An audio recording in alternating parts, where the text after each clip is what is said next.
There was once a man who wasn't very bright. Despite his lack of wit, he had a wife who was extremely intelligent. The two of them loved each other dearly and lived happily together. Not far away lived another man who was considered clever and educated, but his own wife was not smart at all. He didn't care for her much, and their marriage was unhappy. One day, this clever man began to observe his neighbor's wife. The more he saw her, the more envious he became. How could that simple-minded fellow end up with such a wise and capable woman? He thought. It's unfair. A woman like her should be with someone equally intelligent, someone like me. The thought grew in his mind day after day until he finally made up his mind to speak to his neighbor. He went over and said, "Listen, my friend, I'll be honest with you. Your wife is very smart, but well, you're not. You're slow, and you don't understand much. Now, I'm clever, I'm educated, and everyone knows it. You know my wife, she's not bright at all. So why don't we swap wives? I'll take your clever wife, and you can have mine. That way, we'll both be happier." The not-so-bright man frowned. "What are you saying? You think I don't understand what you're suggesting? I do understand, and I don't like it." The clever man chuckled. "You understand? You can't possibly match my intelligence. But if you really think you can, let's ask the judge to decide. He'll ask you a few questions and we'll see who's right." The thought of losing his wife worried the simple man. What if I can't answer the judge's questions, he thought. But he agreed to go. They went to see the judge, and the clever man told the whole story. The judge listened carefully, then turned to the simple man. "So you claim to be as clever as this man?" the judge asked. "Yes," he replied, though without much confidence. "All right," said the judge. "Tell me, how many stars are there in the sky?" The simple man's mouth fell open. He stared at the judge and didn't know what to say. "Let's try another," the judge continued. "Where exactly is the center of the earth?" Again, the man could only shake his head. "Oh no," he thought. "These questions are impossible. My poor wife. I can't save you."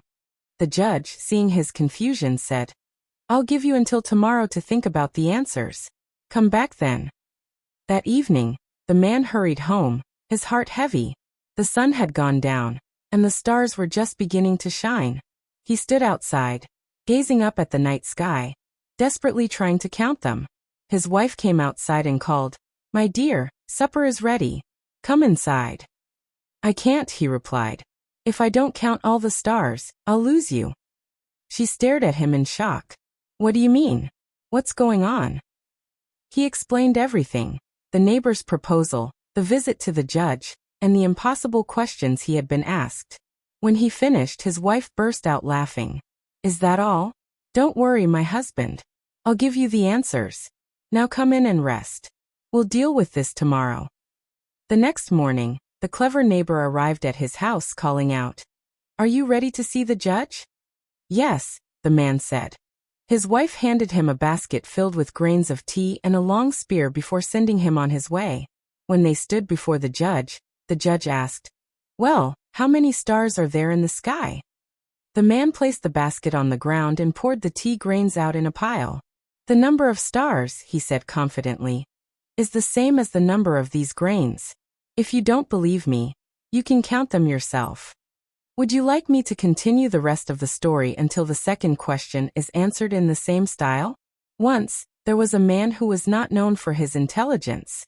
People often called him foolish, though he was kind at heart. His wife, on the other hand, was sharp, resourceful, and very wise. They loved each other deeply and lived happily together. Nearby, there lived another man who was considered very clever. Unfortunately, his wife was not smart, and they were not happy together. The clever man often looked at his neighbor's wife and thought, "How did such a foolish man end up with such a brilliant woman?" He grew jealous and convinced himself that she deserved to be married to someone of her own intelligence, like him. One day, the judge of their village decided to test the so-called ignorant man by asking him two questions. The first question was, "How many grains of wheat are there in this basket?" The man had no idea, but he smiled and said, "I don't know, but if you don't believe me, you can count them yourself." The judge chuckled and admitted it was a clever response. The judge then asked his second question, "Where is the center of the earth?"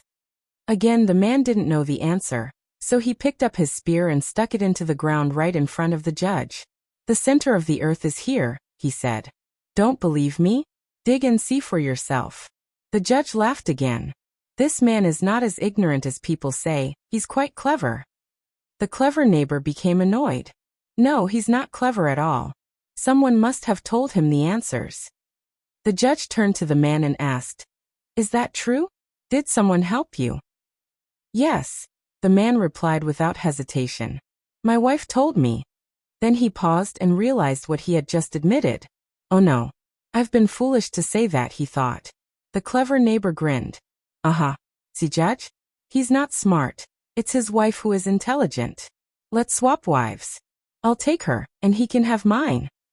The judge nodded in agreement. You're right. A smart woman should have a smart husband. Go home and prepare to exchange your wives. The poor man returned home with tears in his eyes. His wife immediately noticed his sadness and asked, "What's wrong, my dear?" "I feel foolish," he said quietly. "And worse, I've lost you. The judge has ordered that we swap, and you must marry our clever neighbor." He told her everything that had happened. His wife thought for a moment, and then smiled reassuringly. "Don't worry, my love. You haven't lost me yet. Here's what you will do. Tomorrow, tell our neighbor that you agreed to the swap. Then invite him and the judge to have dinner at our house." Her husband frowned. "But how will that help us?" "Trust me," she said. "You will see." The next day, the man invited both the clever neighbor and the judge. When they arrived, he called out, "Wife, our guests are here. Please bring them something to eat." She appeared with a beautiful golden pot and a fine basket. The clever neighbor's eyes lit up. "This looks amazing," he said. "Yes," the judge agreed.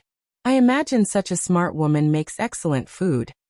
The woman opened the basket and handed the judge a loaf of bread, but it was black and burnt. "What's this?" the judge asked in surprise. "My bread," she replied calmly. "Don't you like it? My bread is always like this." Then she presented a bowl of chicken stew to the clever neighbor. "Please try this," she said. But the chicken still had its feathers. "This is terrible," the clever man exclaimed. "You didn't even pluck the chicken." "Oh," she said innocently. "But I always cook it with the feathers on."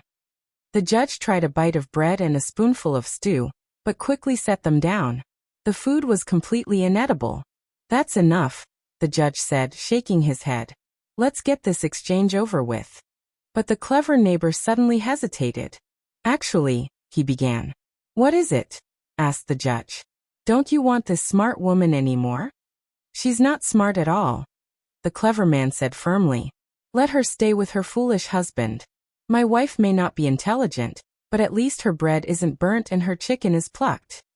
The judge laughed, and the two men left. Inside the house, the ignorant man and his clever wife burst out laughing. "Come, dear husband," she said after a while. "Dinner is ready." She threw away the burnt bread and feathered chicken, and brought out a delicious meal she had prepared in secret. "My dear wife," he said warmly, "you truly are the cleverest person I know. You deserve a better man than me." She smiled, touched his cheek, and replied, "No, my love. You are the best man in the world, and I will always love you."